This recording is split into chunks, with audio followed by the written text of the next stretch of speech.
Welcome, everybody, to Dead Talk Live. Today, we have a very special guest in Chad L. Coleman, who is starring in this upcoming season of Superman and Lois, which is premiering tonight, March 14th, on the CW network.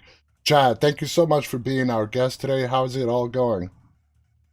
I'm living my best life, man. Very exciting time. I've That's been anticipating this day, and I'm glad it's here. So let's get right to it. You have a lot of stuff going on. Your new movie, The Angry Black Girl and Her Monster, just premiered at South by Southwest. Were you there for the premiere? If you were, what was that experience like?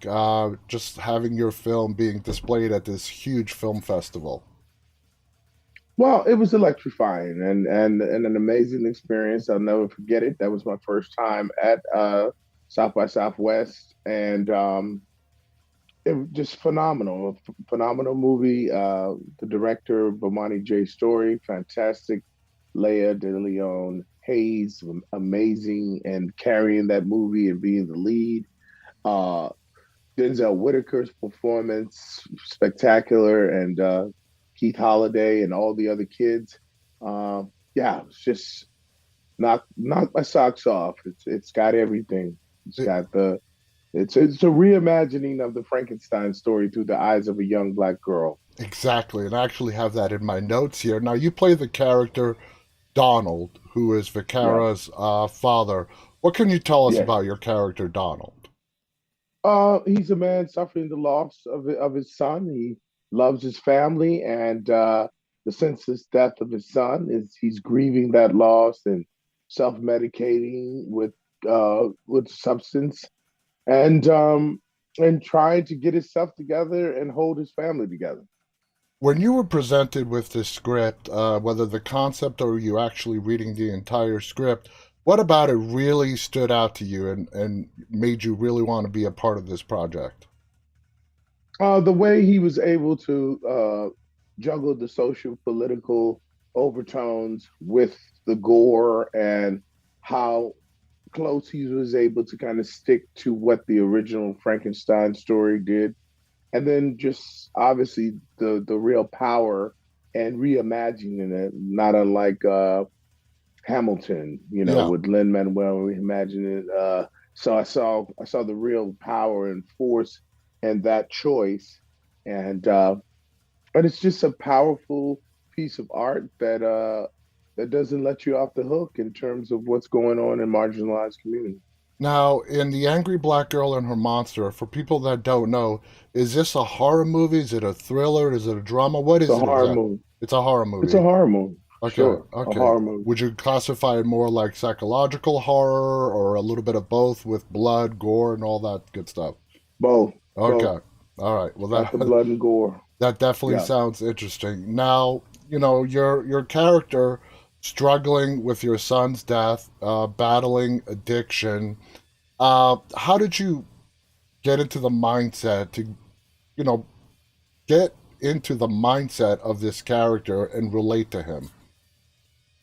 I've had it in my family, and I've seen others face certain challenges, and I'm a father, and about it was just accessible and necessary challenge to show the vulnerability of an African American man, and that it's the challenges of trying to take care of your family, but dealing with loss and not knowing how to and grieving. And these are all things that are so far from stereotype that I applaud that. So it was a complex human being, and I got a few of those on my resume. So I'm not saying carbon copy. I'm just saying that I've lived on the block before, Yeah. and I have no issues with living on that block because we need to see the truth and the vulnerability. So Now, Leia plays Vicara, your daughter, who is sort of like the Dr. Frankenstein of this story, if I'm yeah, correct. Uh, that's right. how do you view her character? She's your daughter. She's your character's daughter. How do you view Vicara? Oh, Donald co-signs his daughter thinking outside the box and expressing her brilliance. He's for that, but he doesn't know the degree to which she's going. But yeah, no, he wants her to be a free thinker and explore all of that genius inside of her. Yeah. All right. Well, tonight's the big night, the season 3 premiere of Superman and Lois, premiering on the CW. You're joining the cast. Um, First off, are you excited to join the CW's DC comic superhero universe? Big time, big time. This is just fun stuff. It's harkens back to the young boy and loving Superman and the ties to like Christopher Reeves and then Henry Cavill and uh It's an so iconic yeah, character. It's an iconic as character there without you go. any doubt. Now, you are listed So as playing Bruno Mannheim, a gang leader, sort of a gang head leader. What kind of character are we going to see in Bruno? it won't read like that. There's a bit of John Gotti or Bumpy Johnson to him, but he's very classy and he's a father and he's a self-made man and he cares about the community and he cares about his child. He loves his wife. You're going to see a man that's very complex and layered, but his heart is for family and community. So that's what makes some of the complex choices he makes even that much more compelling. Now, in the characters that you play, do you like to inject a little bit of your own take into the character? For example, let's take Bruno. Is there any element that you injected into Bruno that was not necessarily in the script? Hmm. No, no. This we were. It was a meeting of the minds on this one.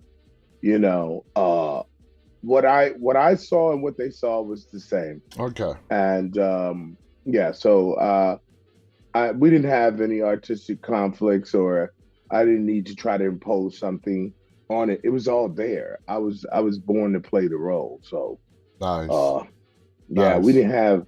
There was never any. If anything, it would be because I have this very rich baritone voice. Uh, sometimes it's just like I'm not even trying to lay into it, but they may perceive it that way. Yeah, yeah. So, so it was just a matter of calibrating that tone and laying back on it. Now, are we gonna? I don't know if you're able to share this or not, but I'm gonna ask it anyway. Are we gonna be introduced to Bruno tonight or sometime as the season is progressing along? Oh no, he's showing up in a major way right away. So he's dead. They want this season. The season is very much about him being a formidable foe, dealing with Superman and Lois and John Henry Irons.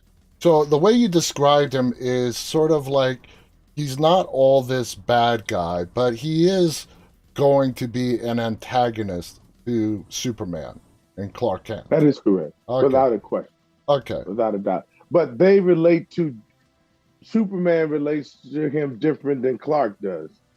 Gotcha. Gotcha. Now, like we said, Superman is such an iconic superhero.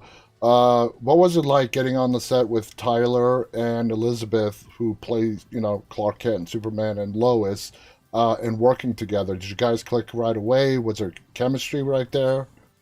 Yeah, without a doubt. Everybody's bringing their A game.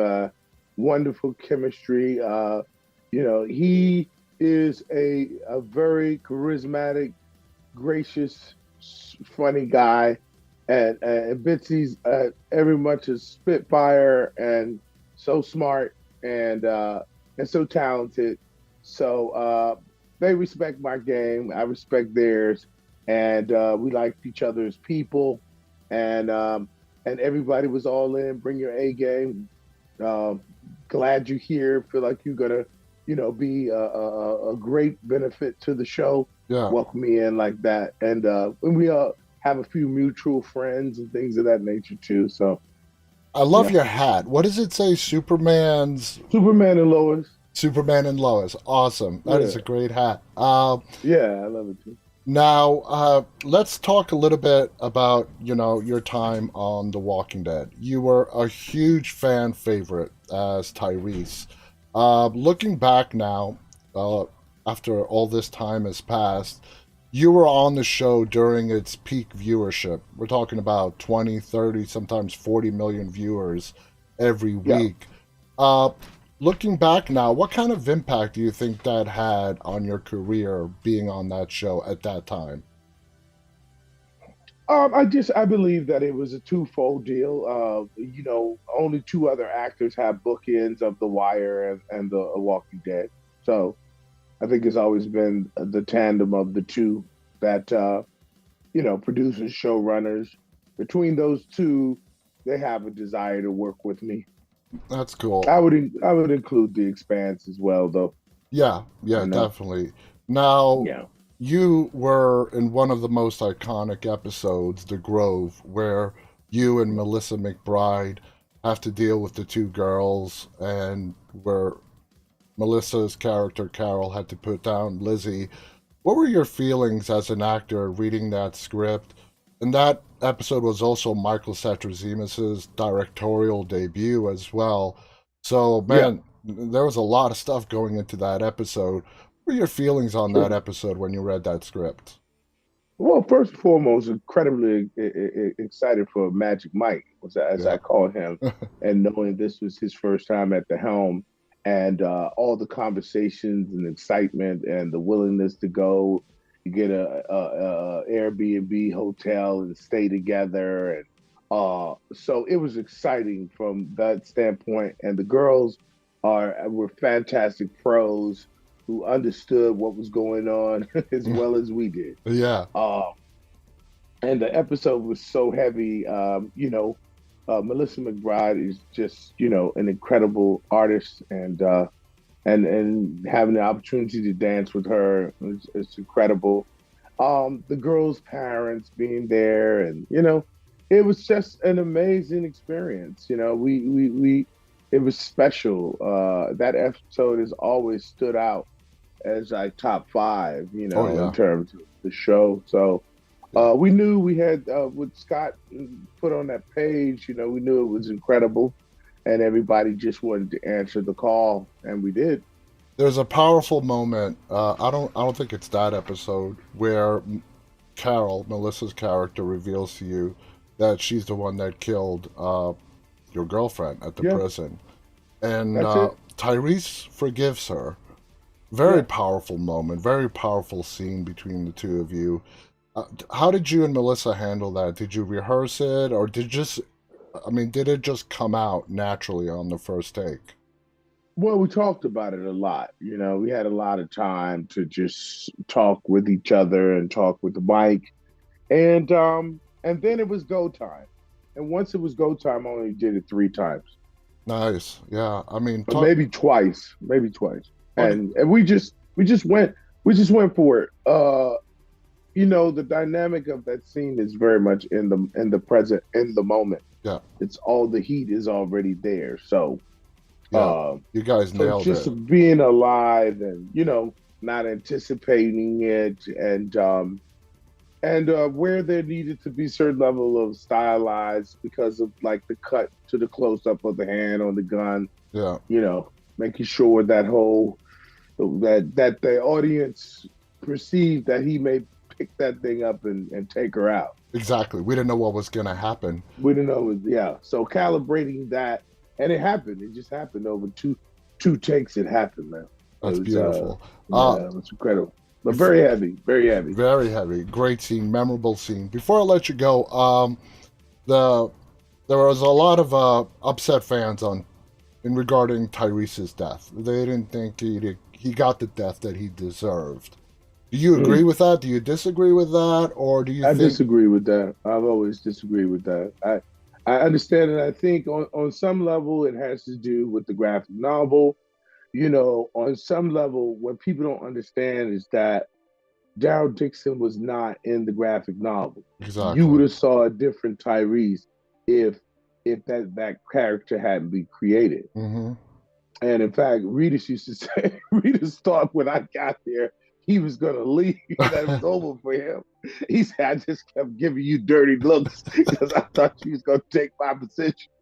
I said, well, that couldn't have been further from the truth. Yeah. But so we fashioned a different Tyrese. And I think a lot of the, I'd say, traditionalists have a pushback with that.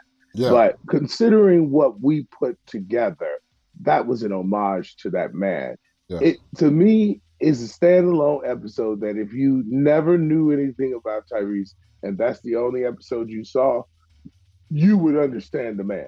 With And if the... you could do that in one episode, then Yeah. you're doing something right. I totally agree with the hallucinations you were having as you were bleeding Yes. out, knew you were Yeah. dying, Yes. and then everybody trying to save you, and Trying that to say, and that but that frustrating was a moment. comedy of errors because they couldn't carry my figure. Little Rick and Glenn, boy, man, they fell 2 or 3 times trying to catch me. And I was like, yeah, that's right. I've carried the weight for so long that y'all trying to take care of me. I carried the like moral compass of the show and Yeah. trying to be a good person in spite of the madness. Well, y'all carry my bigger. Carry my ass. Yes, man. It was. We had Chad, this has been a pleasure, man. Thank you so much for coming on here and fun. talking about your new movie. Again, the movie is called The Angry Black Girl and Her Monster. Superman and Yeah. Lois is premiering tonight, March Uh-huh. 14th on the 8 CW. o'clock, 7 Central. 8 o'clock, 8 p.m. Eastern, 7 Central. Make sure to check it out. Thank you to Chad. Thank you to our audience, those of you who are tuning in live, and those of you who will be watching this later on. On behalf of Chad L. Coleman and myself, stay safe and stay walking. Goodbye, everybody.